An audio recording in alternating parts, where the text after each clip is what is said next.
Maya Rodriguez pulled her father's old military jacket tighter around her shoulders as she walked through the front doors of Lincoln High School. The fabric was worn soft from years of wear, faded in places where the desert sun had bleached the green and brown pattern. It was 3 sizes too big for her small frame, but she wore it every day like armor against a world that seemed determined to break her down. The hallway buzzed with the usual morning chaos. Students rushed to their lockers, shouting across the corridor to friends, laughing at jokes Maya couldn't hear.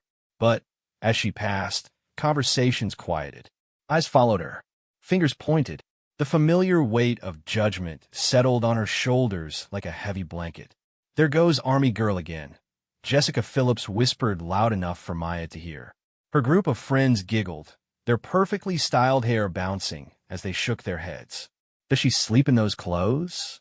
Maya kept walking, her worn combat boots making soft thuds against the linoleum floor. She'd learned long ago that responding only made things worse. Better to be invisible, to blend into the background like the camouflage pattern she wore suggested. At her locker, she spun the combination with practiced ease. The metal door swung open to reveal a space that was almost bare. No mirrors decorated with photos of friends. No motivational quotes written in colorful markers. Just textbooks, a few notebooks, and a small framed photo tucked in the back corner where nobody could see it. The photo showed a man in military dress uniform, his dark eyes kind but serious, his smile warm despite the formal pose. Staff Sergeant Carlos Rodriguez looked proud and strong, every inch the soldier he'd been. Maya touched the frame gently with one finger, a daily ritual that helped her remember why she kept going. "Hey freak, nice outfit."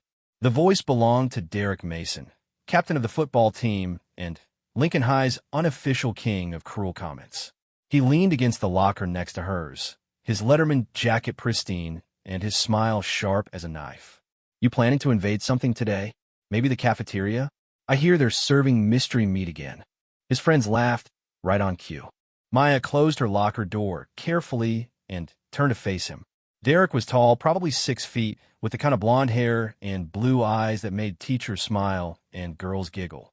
Everything about him screamed privilege and confidence, from his expensive sneakers to the car keys dangling from his finger. "Just trying to get a class," Maya said quietly, adjusting her backpack strap. The bag was military surplus too, olive green canvas with her father's name still stenciled on the flap. "In that costume?" Derek laughed, gesturing at her clothes.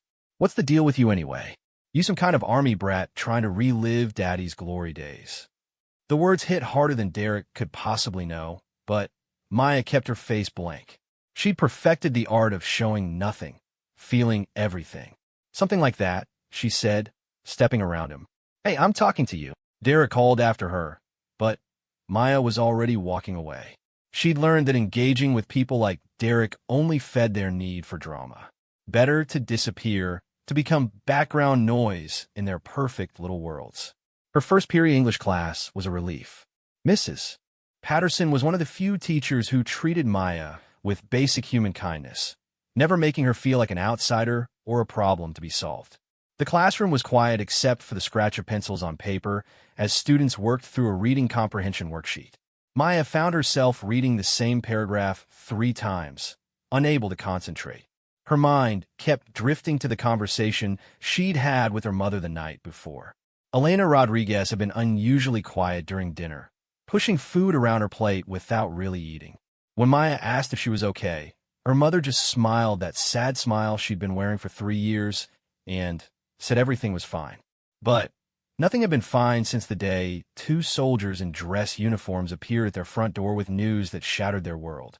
Staff Sergeant Carlos Rodriguez had died in an IED explosion outside Kandahar, Afghanistan. Just like that, Maya's hero, her protector, her everything was gone. Her mother had fallen apart slowly, like a house collapsing one board at a time. She still went to work at the hospital where she'd been a nurse for 15 years, still paid the bills and bought groceries and did all the things that kept their life moving forward.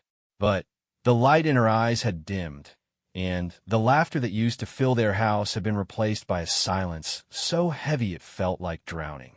Maya started wearing her father's clothes the day after the funeral. At first, her mother had protested, saying it wasn't healthy to cling to the past. But Maya couldn't explain that wearing his jacket felt like having him close, that the familiar smell of his cologne still lingered in the fabric even after all this time. It was the only way she knew how to honor his memory, to keep him alive in some small way. The kids at school didn't understand. How could they? Most of them had never lost anything more significant than a cell phone or a favorite pair of shoes. They lived in a bubble of safety and privilege, protected by parents who came home every night, who complained about traffic and taxes instead of worrying about roadside bombs and enemy fire. Maya envied them sometimes, their casual happiness, their ability to worry about normal teenager problems. But mostly she just felt separate from them, like she was watching their lives through thick glass, able to see but never really connect. The bell rang, startling her out of her thoughts. Students gathered their books and headed for the door, chattering about weekend plans and upcoming tests. Maya packed her things slowly, waiting for the crowd to thin out. She'd learned that hallway traffic was easier to navigate when she wasn't fighting against the current of bodies. Her next class was chemistry, which meant passing through the main hallway where the popular kids congregated between periods. Maya kept her head down and walked quickly, hoping to avoid notice. But luck wasn't on her side today. "Oh my God, is that a new patch?" Sarah Williams, Derek's girlfriend, pointed at Maya's jacket sleeve where a small American flag was sewn on. "Are you seriously wearing someone else's military stuff? That's so disrespectful." Maya stopped walking.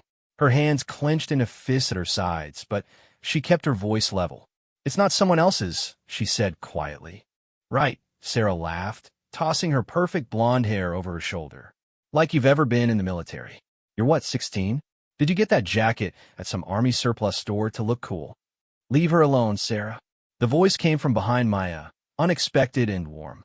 She turned to see Jake Morrison, a quiet kid from her chemistry class, standing with his arms crossed. Jake wasn't part of any particular group, wasn't popular or unpopular, just existed in the middle ground that most students occupied. Sarah looked annoyed at the interruption. "I'm just asking a question, Jake. Don't we have a right to know if someone's pretending to be something they're not?" "We have a right to mind our own business," Jake replied evenly. He looked at Maya and nodded toward the chemistry classroom. "Come on, we're going to be late." Maya followed him, grateful for the rescue, but embarrassed that she'd needed one. As they walked, Jake didn't try to make conversation, didn't ask questions about her clothes or her past. He just walked beside her like it was the most natural thing in the world. Chemistry class passed in a blur of formulas and reactions that Maya barely absorbed. Her mind was still stuck on Sarah's words, on the assumption that she was pretending, that her father's sacrifice was some kind of costume she'd put on for attention. If only they knew the truth.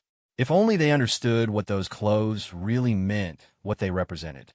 But Maya had promised herself 3 years ago that she would never use her father's death for sympathy or special treatment. His memory deserved better than that. The rest of the morning crawled by with the usual mix of whispered comments and pointed stares. Maya ate lunch alone in the library, where the strict no-talking rule provided blessed relief from the constant noise of teenage judgment. Mrs. Chun, the librarian, never questioned why Maya preferred books to the cafeteria social scene. She just smiled and let her find peace among the stacks.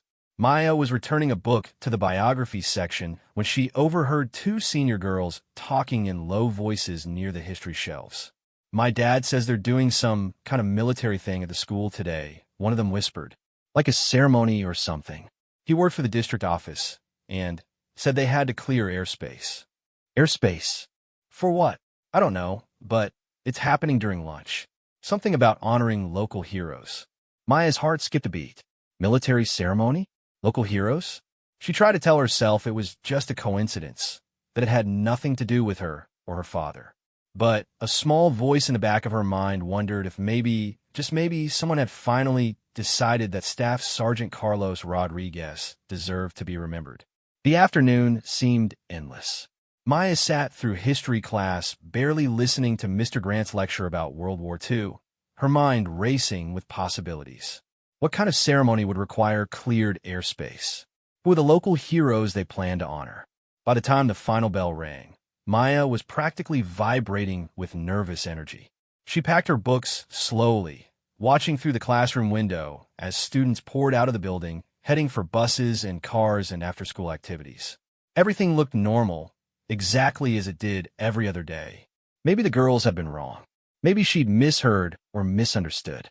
Maya shouldered her backpack and headed for the exit, trying to shake off the strange feeling that something was about to change.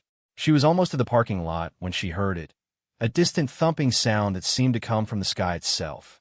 Other students heard it too, stopping in their tracks and looking up with confused expressions.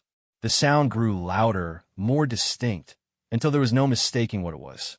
Helicopter blades getting closer. Maya's breath caught in her throat as she looked up at the clear blue sky, searching for the source of the sound. In the distance, she could see a dark shape approaching, growing larger with each passing second. It wasn't just any helicopter, it was a Black Hawk, and it was heading straight for Lincoln High School. The sound grew from a distant whisper to a thunderous roar that seemed to shake the very ground beneath their feet. Maya stood frozen in the parking lot, her eyes locked on the approaching Black Hawk helicopter as it descended toward the school like something out of a movie. Around her, students and teachers had stopped whatever they were doing to stare at the sky in amazement. "Holy crap, is that thing landing here?" Derek Mason shouted over the noise, his earlier arrogance replaced by genuine awe. Principal Williams came running out of the building, his tie askew and his usually perfect hair disheveled. He was shouting something into his radio, but the helicopter's rotors drowned out his words. Behind him, other faculty members gathered on the steps, shielding their eyes from the wind and debris kicked up by the massive aircraft. Maya felt like she was watching everything happen in slow motion.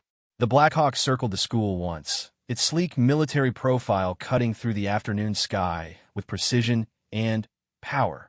She could see figures moving inside the cockpit, professional and focused, executing a maneuver that clearly required skill and planning. The football field was empty, its green expanse perfect for a landing zone. Maya watched, her heart hammering against her ribs as the helicopter made its approach. The goalposts stood like silent sentinels as the aircraft descended, its landing gear extending like metal feet, reaching for solid ground. "This is insane," Jessica Phillips breathed, her usual snarkiness replaced by wonder. Why would a military helicopter land at our school? Nobody had an answer. Students pulled out their phones, recording videos and snapping photos of the unprecedented scene. Social media notifications would be lighting up across town within minutes, Maya realized. By evening, the entire community would know that something extraordinary had happened at Lincoln High. The Black Hawk touched down with surprising gentleness for such a massive machine. The rotors continued spinning, creating a whirlwind of dust and grass that forced the growing crowd of spectators to step back. Maya could see figures moving inside the cabin, but the tinted windows made it impossible to identify who they were or why they'd come. "All students need to move back to the building immediately," Principal Williams called through a megaphone that barely cut through the noise. "This is not a drill. Everyone inside now." But nobody moved. The spectacle was too incredible, too unprecedented to turn away from. Maya found herself walking closer instead of backing away, drawn by an inexplicable pull she couldn't name. Something about the helicopter felt familiar, meaningful in a way she couldn't quite grasp. The rotors finally began to slow, their thunderous beating gradually decreasing to a more manageable whir. As the noise died down, Maya could hear her classmates talking excitedly, speculating about what was happening and why the military had chosen their small-town high school for whatever this was. "Maybe it's a recruiting thing," someone suggested, "like trying to get kids to join the army. Or maybe there's some kind of threat," another voice worried. "Terrorists or something." Maya shook her head at their wild theories. This didn't feel random or threatening. There was something deliberate about it, something planned and purposeful that spoke to ceremony rather than crisis. The helicopter's door slid open with a mechanical sound that carried clearly across the field. Maya's breath caught as a figure emerged, stepping down onto the grass with military bearing and precision. Even at a distance, She could see the dress uniform, the crisp lines, and polished insignia that marked someone of importance. More figures followed, each one carrying themselves with the same disciplined posture. Maya counted 6 people total, all in military dress, all moving with the coordinated purpose of a unit that had rehearsed whatever they were about to do. Maya Rodriguez. The voice came from beside her, startling her out of her focused observation. She turned to see Mrs. Patterson, her English teacher, standing with an expression of understanding that made Maya's stomach flip. "Ma'am," Maya's voice came out as barely a whisper. "I think you need to come with me, sweetheart." Mrs. Patterson's tone was gentle but firm, the way adults spoke when they knew something you didn't yet understand. "Principal Williams wants to see you in his office." Maya's legs felt like they might give out. "Why? What's going on?"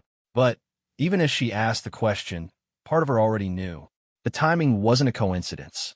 The military helicopter, the ceremony, the local heroes the senior girls had mentioned, it all connected to one thing. One person who had been gone for 3 years, but whose absence still shaped every day of Maya's life. "Come on," Mrs. Patterson said, placing a gentle hand on Maya's shoulder. "Let's go find out together."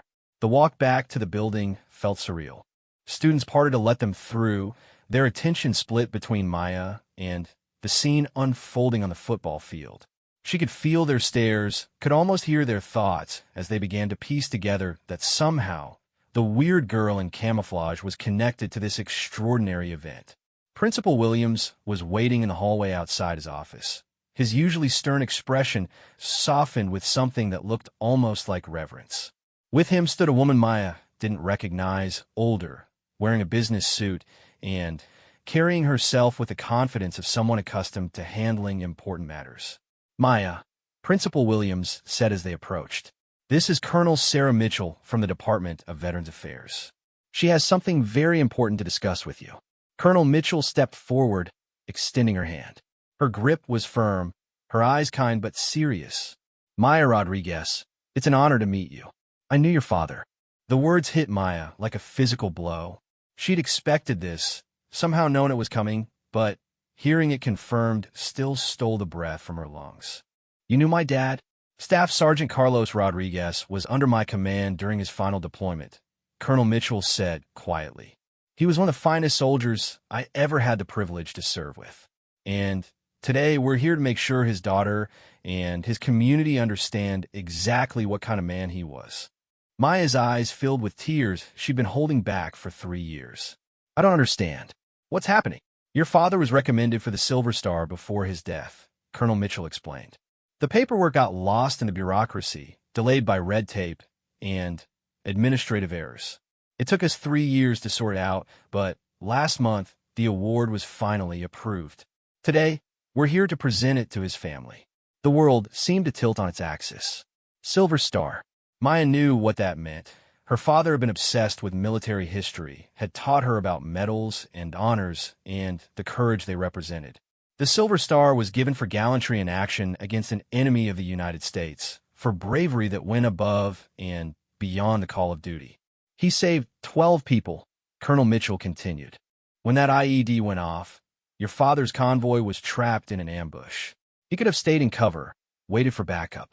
Instead, he ran into enemy fire 3 times to pull wounded soldiers to safety. He didn't stop until everyone was secure. He gave his life to make sure others could come home to their families." Maya's knees finally gave out. Mrs. Patterson caught her, guided her to a chair that Principal Williams quickly pulled over. The tears came then, 3 years of grief and pride and loss pouring out all at once. "The ceremony outside," she managed between sobs. "That's for him. That's for him," Colonel Mitchell confirmed. "And for you. We wanted to do this properly, with the respect and honor he deserved. Your father's story needs to be told, Maya. His sacrifice needs to be remembered."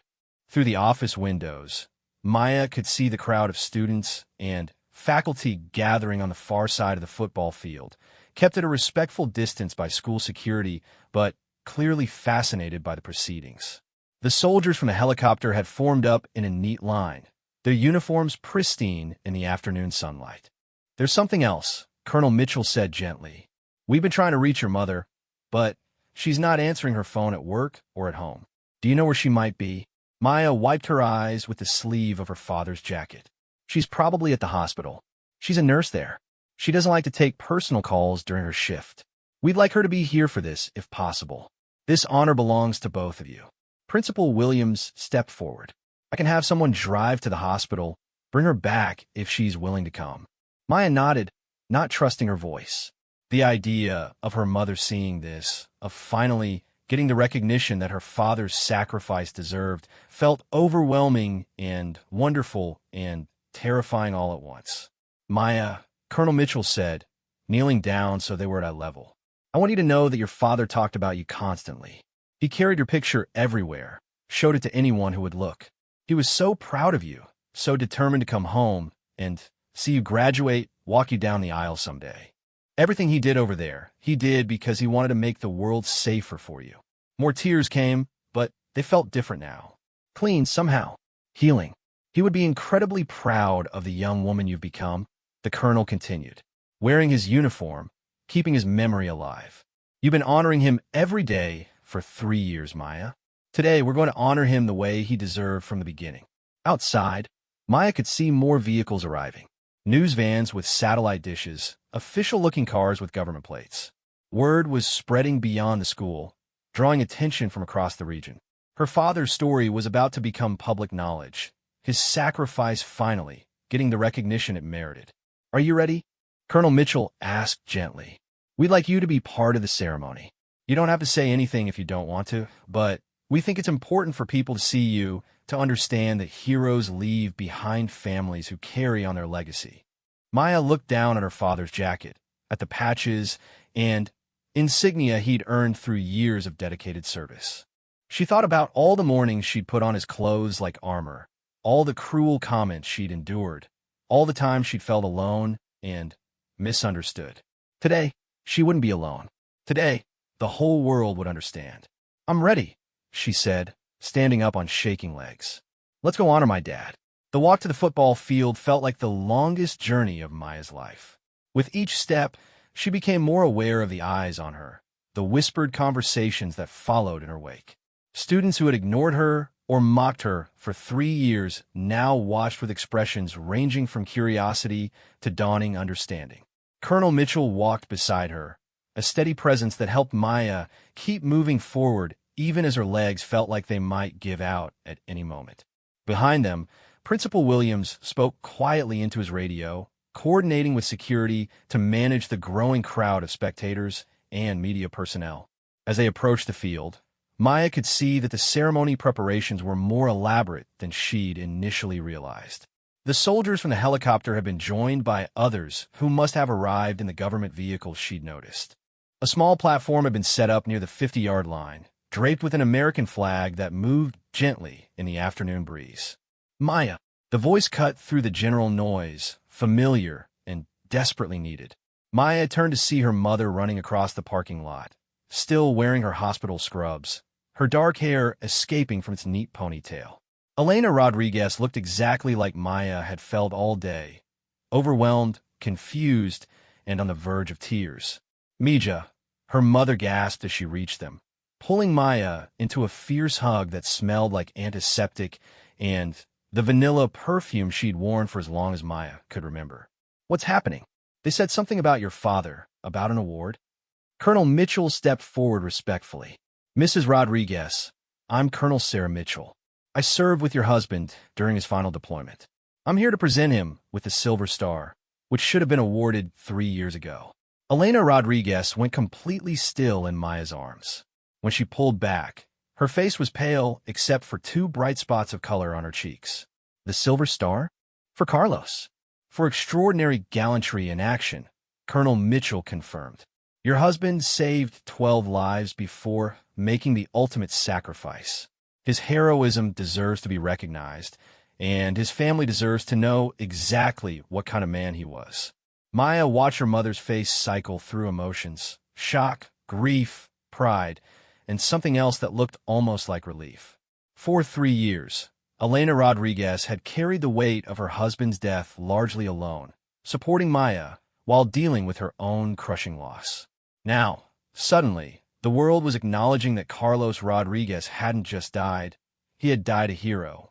"I can't believe this," Elena whispered, her hands shaking as she smoothed Maya's hair. "All this time I thought they'd forgotten about him."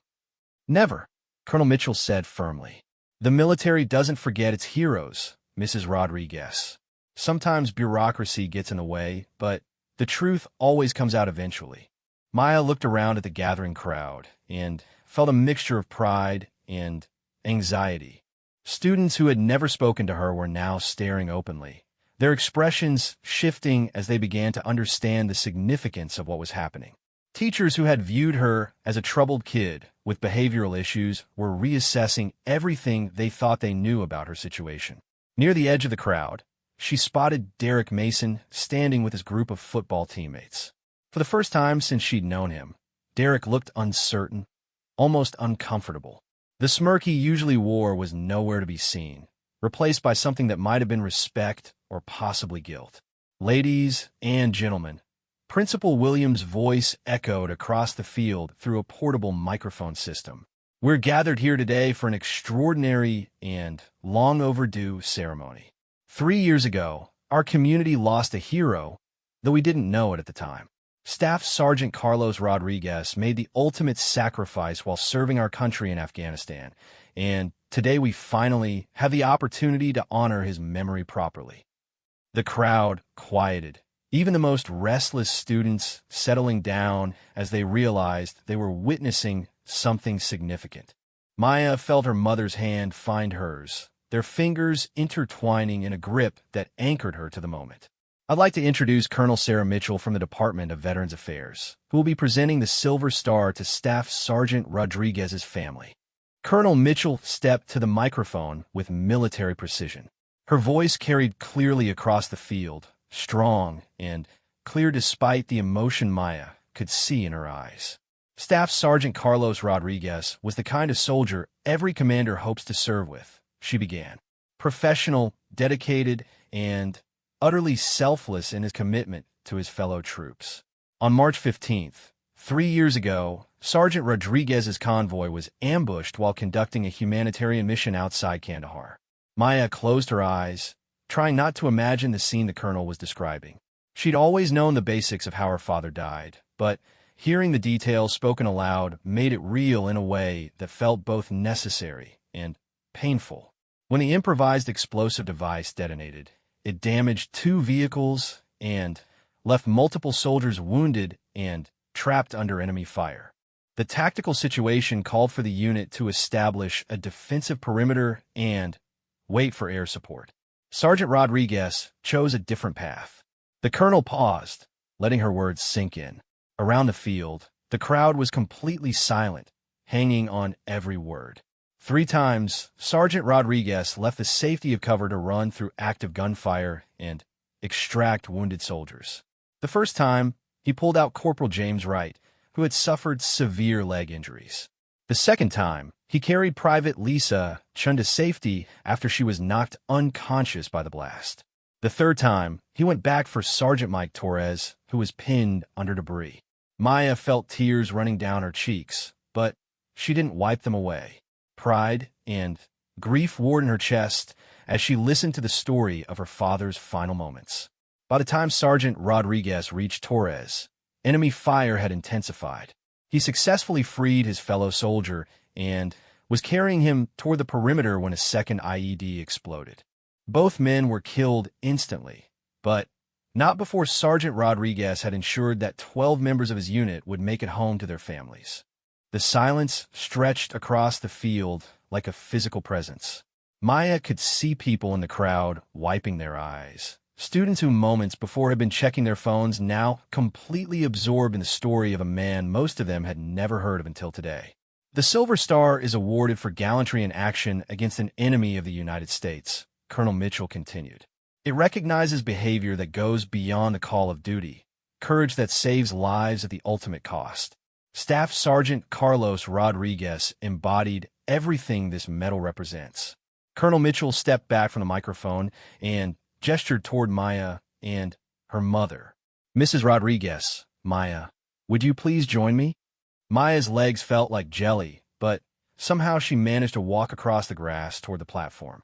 The eyes of hundreds of people followed their movement, but for the first time in 3 years, Maya didn't feel judged or mocked. She felt seen, understood, respected. At the platform, another soldier stepped forward carrying a dark blue box. Colonel Mitchell opened it carefully, revealing a star-shaped medal suspended from a red, white, and blue ribbon. The silver star caught the afternoon sunlight, gleaming with the weight of honor and sacrifice it represented. "Mrs. Elena Rodriguez," Colonel Mitchell said formally, "on behalf of a grateful nation and the United States Army, I present you with the Silver Star, awarded posthumously to Staff Sergeant Carlos Rodriguez for conspicuous gallantry and intrepidity in action against an enemy of the United States." Elena Rodriguez accepted the medal with shaking hands, holding it like it was made of the most precious material on earth. Maya watched her mother's face transform, years of quiet grief giving way to something stronger and more complex. Pride, yes, but also a sense of vindication, of finally having the world acknowledge what she had always known, that Carlos Rodriguez was a man worth remembering. "Maya," Colonel Mitchell said, turning to her with a second, smaller box. "This is for you. Your father's Purple Heart, also delayed by the same bureaucratic issues. He earned this through his sacrifice, and you've earned the right to carry his legacy forward." Maya accepted the Purple Heart with reverence, the weight of it somehow much heavier than its small size suggested. The medal was beautiful and terrible at the same time, a symbol of both honor and loss that she would carry for the rest of her life. "There's one more thing," Colonel Mitchell said, reaching into her jacket pocket. She pulled out a folded American flag, crisp and perfect, and handed it to Maya. "This flag flew over the base where your father served. His commanding officer wanted you to have it." Maya's composure finally cracked completely. 3 years of holding herself together, of being strong for her mother, and enduring the isolation and mockery at school, came pouring out in great, wrenching sobs that echoed across the silent football field. Her mother's arms came around her, and for the first time since the funeral, Maya let herself be small and vulnerable and utterly human in her grief. Around them, she was dimly aware of the crowd maintaining their respectful silence, giving the family space to process this moment of recognition and healing. When Maya finally looked up, wiping her eyes with the sleeve of her father's jacket, she saw something that took her breath away. The entire crowd, students, teachers, media personnel, even the cynical teenagers who had tormented her for 3 years, was standing at attention. Hundreds of people paying their respects to a man they had never met, but whose sacrifice had just become real to them. At the edge of the crowd, Maya spotted Derek Mason. The football captain's face was streaked with tears, his usual arrogance completely gone. When their eyes met across the field, Derek nodded slightly. Not the dismissive gesture she was used to, but something that looked like acknowledgement, possibly even apology. Sarah Williams was crying openly, her perfect makeup ruined by tears she didn't bother to hide. Jessica Phillips stood next to her, looking smaller somehow, younger, and more vulnerable than Maya had ever seen her. "Your father would be so proud," Colonel Mitchell said quietly, her own voice thick with emotion. "Not just of what you've accomplished, but of who you've become. Wearing his uniform to honor his memory, staying strong for your mother, carrying on his legacy with dignity and grace. You are your father's daughter in every way that matters." Maya looked down at the medals in her hands, at the flag draped over her arm, and felt something shift inside her chest. For 3 years, she had carried her father's memory alone, wearing his clothes as both armor and tribute while the world around her failed to understand. Today, that had changed. Today, everyone knew who Staff Sergeant Carlos Rodriguez had been, and by extension, they finally understood who Maya Rodriguez was. The girl in camouflage wasn't weird or attention-seeking or lost in the past. She was the daughter of a hero, honoring her father the only way she knew how. And now, finally, the whole world knew it too. The days following the ceremony passed in a blur that Maya could barely process.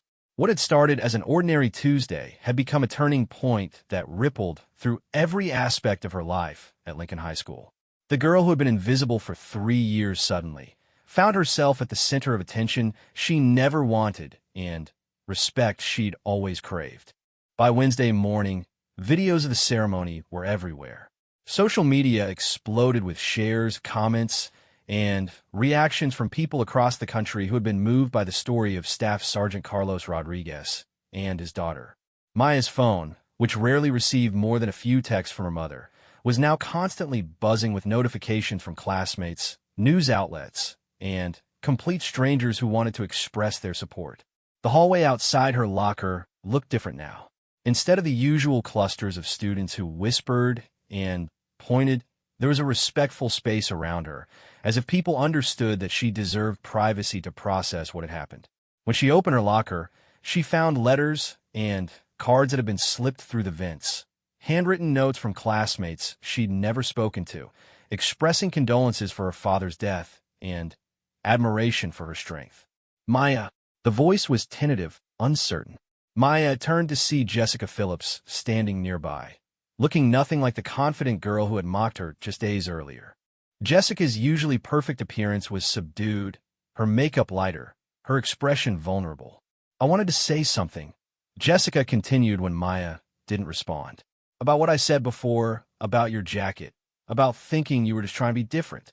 I had no idea. I'm so sorry." Maya studied Jessica's face, looking for signs of insincerity or manipulation, but found only genuine regret. "You couldn't have known," she said finally. "I never told anyone." "But I should have been kinder anyway," Jessica insisted. "My mom served in the Navy before I was born, and she always taught me to respect military families. I forgot that lesson, and I'm ashamed of how I treated you." It was the first real apology Maya had ever received from one of her tormentors, and she wasn't sure how to respond. For 3 years, she'd imagined this moment, fantasized about the day her classmates would realize they'd been wrong about her. Now that it was happening, it felt strange and anticlimactic. "Thank you," Maya said simply. "That means something." Jessica nodded, tears gathering in her eyes.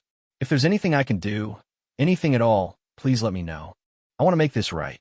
Maya watched Jessica walk away and felt a complex mixture of emotions.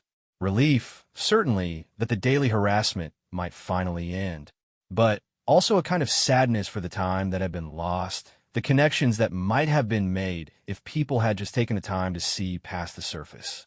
Her first period English class was different too. Mrs. Patterson, who had always been kind, now looked at Maya with an expression that went beyond sympathy to something approaching awe.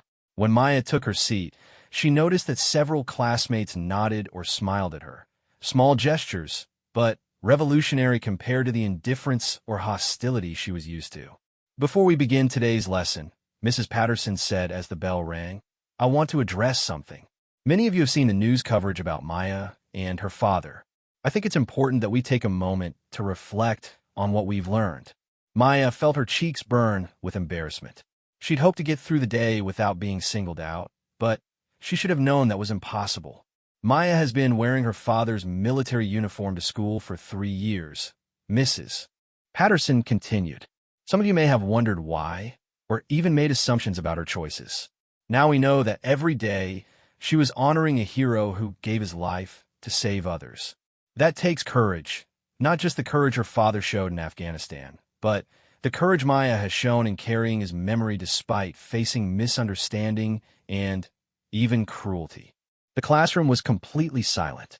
Maya could feel eyes on her, but for the first time, they didn't feel judgmental. They felt respectful, curious, possibly even admiring. "I hope we can all learn something from this experience," Mrs. Patterson said gently.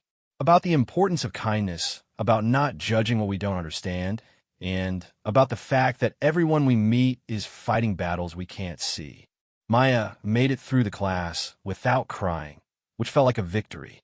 But as she gathered her books to leave, several classmates approached her with shy smiles and quiet words of support. It was overwhelming and wonderful and terrifying all at once. The most surprising moment came during lunch. Maya had taken her usual spot in the library, seeking refuge from the cafeteria's social complexity, when Jake Morrison appeared at her table, carrying 2 bag lunches. "Mind if I join you?" he asked, settling into the chair across from her without waiting for an answer. "I brought extra food in case you were hungry." Maya looked at the sandwich and apple he pushed across the table. "You don't have to feel sorry for me," she said quietly. "I don't feel sorry for you," Jake replied, taking a bite of his own sandwich. "I feel sorry for the rest of us for being too stupid to see what was right in front of us for 3 years." "What do you mean?" Jake gestured toward the biography section where Maya had been returning books when she overheard the conversation about military ceremonies.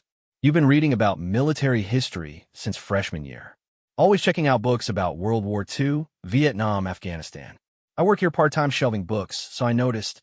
I just thought you were interested in history." Maya blinked in surprise. She hadn't realized anyone had been paying attention to her reading habits. "And your backpack," Jake continued. "It's got your father's name on it, right? I saw it once when you had it turned sideways. I should have put it together, but I guess I wasn't looking hard enough. Why are you telling me this?" Jake was quiet for a moment, considering his words. "Because I want you to know that some of us were paying attention, even if we didn't understand what we were seeing. And because I think you deserve to know that you weren't as invisible as you felt." Maya felt tears threatening again, but these were different from the grief and overwhelm of the past few days. These felt almost like gratitude. "There's something else," Jake said, pulling a folded piece of paper from his backpack. "A bunch of us want to do something to honor your dad. We talked to Principal Williams, and he gave us permission to start a memorial scholarship in Staff Sergeant Rodriguez's name. This is the proposal." Maya unfolded the paper to find a detailed plan for an annual scholarship to be awarded to students who demonstrated courage and service to others. The criteria focused on character rather than grades, designed to recognize students who might be overlooked by traditional academic awards. "We've already got 20 students signed up to help with fundraising," Jake explained, "and Mrs. Patterson is working with the district to make it official. We thought maybe you'd want to be involved in choosing the recipients." Maya stared at the paper, reading through the carefully crafted language that described her father as a local hero whose sacrifice exemplifies the values of courage, selflessness, and service that we hope to instill in our students. It was beautiful and appropriate and completely unexpected. "I don't know what to say," she managed. "You don't have to say anything," Jake replied. "Just think about it. We want to make sure your dad's memory stays alive here, that future students know about what he did and what you've done to honor him." The rest of the day passed in a series of small interactions that redefined Maya's understanding of her place at Lincoln High. Teachers who had viewed her with concern or frustration now spoke to her with warmth and respect. Students who had ignored her for 3 years went out of their way to offer support or simply acknowledge her presence with a smile or nod. The most difficult moment came during her chemistry class, when Derek Mason approached her lab table with an expression she'd never seen on his face before. Gone was the casual arrogance, the smirk that suggested he found the world amusing and inferior. Instead, he looked uncertain, almost vulnerable. "Maya," he said quietly, glancing around to make sure they wouldn't be overheard. "Can I talk to you for a minute?" Maya looked up from her textbook, studying his face for signs of mockery or cruelty, but found none. "Okay." Derek pulled up a stool and sat down heavily, his hands clasped in front of him. "I owe you an apology. A big one. The things I said about your clothes, about your dad's gear. I was cruel and ignorant, and I'm ashamed of myself." Maya waited, unsure where this was going. "My uncle served in Iraq," Derek continued. "He came home with PTSD, and it took him years to get his life back together. He still has nightmares, still struggles with crowds and loud noises. When I saw the ceremony on Tuesday, when I heard about what your father did and realized what you've been going through alone, it made me think about my uncle, about what he sacrificed and what his family sacrificed." Derek's voice cracked slightly, and Maya realized he was fighting back tears. "I don't know why I was such a jerk to you," he said. "Maybe because it was easier than trying to understand. Maybe because I was dealing with my own stuff and taking it out on someone who couldn't fight back. Either way, it was wrong, and I'm sorry." Maya studied Derek's face, This boy who had made her life miserable for 3 years and saw something she'd never expected, genuine remorse, and a glimpse of the person he might be beneath the arrogant facade. "Thank you," she said finally. "That matters to me." Derek nodded, starting to stand up, then paused. "There's something else. The football team wants to dedicate our next game to your dad. We talked to Coach Morrison, and he's going to have us wear special patches with your father's name on our helmets. If that's okay with you." Maya felt her throat tighten with emotion. The football team, the epitome of everything popular and successful at Lincoln High, wanted to honor her father's memory. It was surreal and moving and completely overwhelming. "He would have liked that," she said softly. "He loved football. Used to watch games with me when I was little, explaining all the plays and strategies." Derek smiled. Not his usual smirk, but something genuine and warm. "Then we'll make sure it's a game he would have been proud of." As Derek walked away, Maya sat in her chemistry classroom feeling like she was seeing her school and her classmates for the first time. The same people who had ignored or tormented her were revealing depths of character and compassion she'd never suspected existed. It was as if the ceremony had lifted a veil, allowing everyone to see each other more clearly. The transformation wasn't complete, of course. There were still students who seemed uncomfortable with the new attention Maya was receiving, still whispered conversations that stopped when she passed. But the overall atmosphere had shifted in a way that felt permanent and meaningful. That evening, as Maya sat at the kitchen table working on homework while her mother prepared dinner, Elena Rodriguez looked over at her daughter with an expression of wonder. "You know what I realized today?" her mother said, pausing in her chopping of vegetables. "What?" "For 3 years, I've been worried about you wearing your father's clothes to school. I thought it was holding you back, keeping you stuck in the past. But you weren't stuck at all. You were waiting." Maya looked up from her textbook, confused. "Waiting for what?" Elena Rodriguez smiled, the first truly happy expression Maya had seen on her face since the funeral. "For the rest of the world to catch up. For them to understand what you knew all along, that your father was a hero, and that honoring his memory was the most important thing you could do." Maya felt tears gathering in her eyes again, but they were clean tears, healing tears that washed away 3 years of accumulated pain and isolation. "I'm proud of you, Mija," her mother continued. "Not just for surviving these 3 years, but for staying true to your father's memory, even when it was hard. Especially when it was hard." As Maya looked around their small kitchen at the medals now displayed on the mantel and the folded flag that had been given a place of honor, she realized that something fundamental had changed. Not just at school, but inside herself. For 3 years, she had carried her father's memory as a private burden, a source of both strength and pain that separated her from her peers. Now, that memory had become something shared, something that connected her to her community instead of isolating her from it. Staff Sergeant Carlos Rodriguez was no longer just her father. He was everyone's hero. And Maya was no longer just a weird girl in camouflage. She was the daughter who had kept the hero's memory alive. 6 months after the Black Hawk landed on Lincoln High's football field, Maya Rodriguez stood at the podium in the school auditorium, looking out at an audience that would have been unimaginable to her just a year before. The auditorium was packed with students, faculty, parents, and community members gathered for the first annual Staff Sergeant Carlos Rodriguez Memorial Scholarship Ceremony. Maya wore her father's dress uniform jacket, but now it was paired with a crisp white blouse and dark slacks that her mother had helped her choose. The transformation was symbolic. She still honored her father's memory, but she was no longer hiding behind his clothes. Instead, she was stepping into her own identity as someone worthy of respect and recognition. "When I first started wearing my father's military uniform to school 3 years ago," Maya began, her voice steady despite the butterflies in her stomach, "I thought I was just trying to keep his memory alive. I had no idea that I was also teaching myself what courage looked like." She paused, looking out at the faces in the audience. In the front row sat her mother, beaming with pride and no longer carrying the weight of grief that had bent her shoulders for so long. Beside her sat Colonel Mitchell, who had become an unexpected friend and mentor in the months since the ceremony. My father showed courage on a battlefield in Afghanistan when he ran into enemy fire to save his fellow soldiers.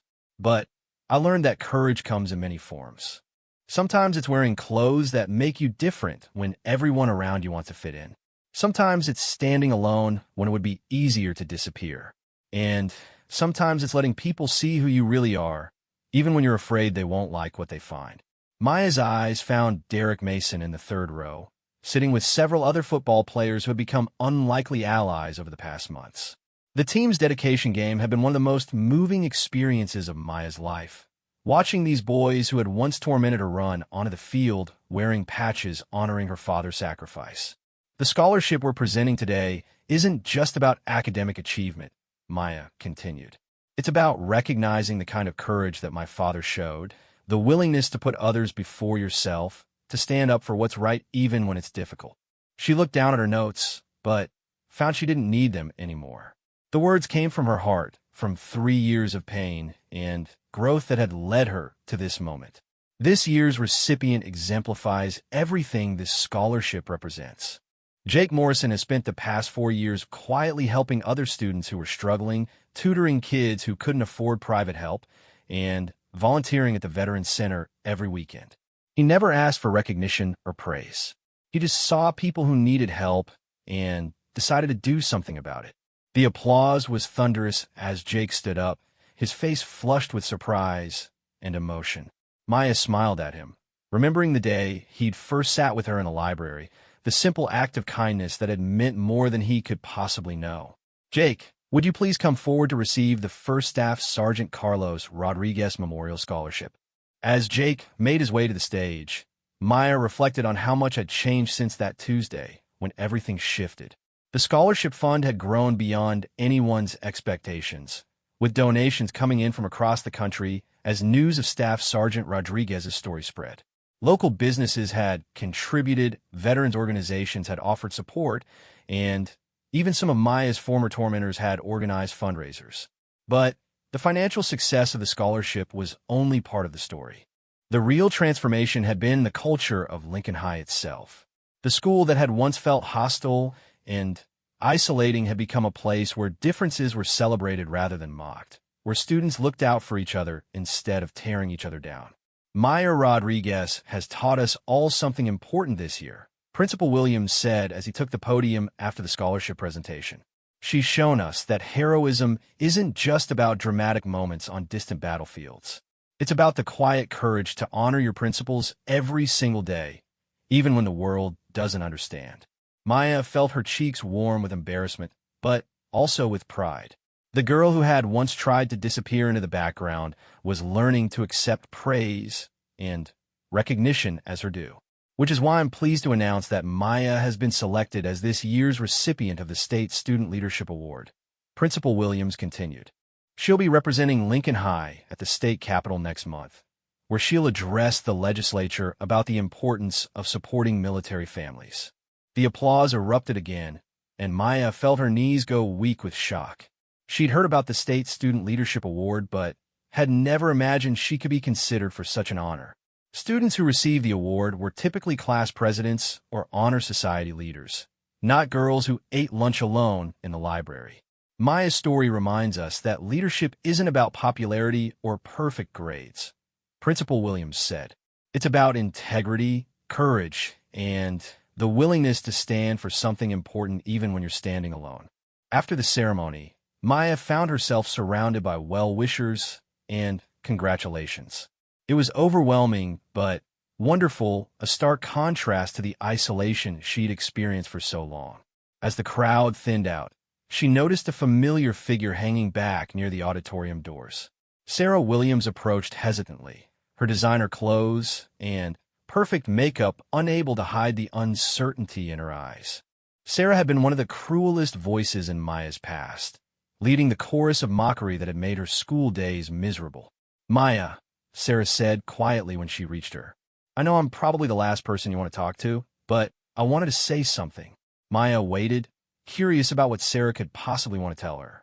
I've been thinking a lot about what happened, about the things I said and did, Sarah continued. I was horrible to you, and I don't have any excuse for it. I was insecure and mean, and I took it out on you because you were an easy target. Sarah's voice cracked slightly, and Maya realized she was fighting back tears. But watching you tonight, listening to your speech, seeing how you turned all that pain into something beautiful, it's made me want to be a better person. I've started volunteering at the Children's Hospital, working with kids whose parents are deployed overseas. It's not much, but it's a start. Maya looked at Sarah's face, seeing genuine remorse and a desire for redemption. 6 months ago, she would never have believed this conversation was possible. Sarah Williams apologizing, talking about volunteering, admitting to insecurity? It seemed like something from an alternate universe.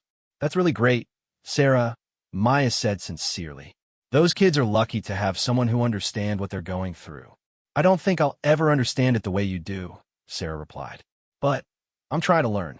And Maya, thank you for showing us that it's possible to choose kindness even when the world hasn't been kind to you.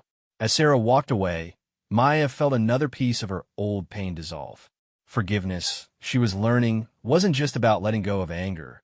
It was about creating space for people to grow and change. Ready to go home, Mija? Her mother appeared at Maya's elbow, car keys jingling in her hand. Elena Rodriguez looked radiant, years younger than she had just months before. The recognition of her husband's sacrifice had lifted a burden from her shoulders that Maya hadn't even realized she'd been carrying. Almost, Maya said, looking around the auditorium one more time. I just want to remember this moment. Your father would be so proud, Elena said softly. Not just of the awards or the recognition, but of the woman you're becoming. You have his courage, but you also have something uniquely your own, the ability to heal instead of hurt, to build instead of tear down. Maya hugged her mother tightly, breathing in the familiar scent of vanilla perfume and thinking about how much they'd both changed since that terrible day 3 years ago when their world had shattered. They'd rebuild it piece by piece, stronger than before, with a foundation of love and honor that could withstand any storm. As they walked toward the parking lot, Maya noticed the memorial garden that the student body had created in the courtyard outside the auditorium.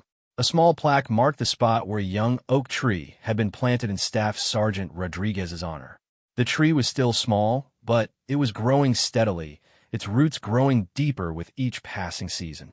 Around the tree, students had placed small stones painted with words that described the qualities they admired: courage, service, sacrifice, honor, loyalty, love. The garden had become a place where students came to reflect, to remember, and to commit themselves to living up to the example set by a man most of them had never met, but whose legacy now touched all their lives. You know what I realized today? Maya said as they reached their car. What's that? For 3 years, I thought wearing Dad's uniform was about looking backward, about holding on to the past.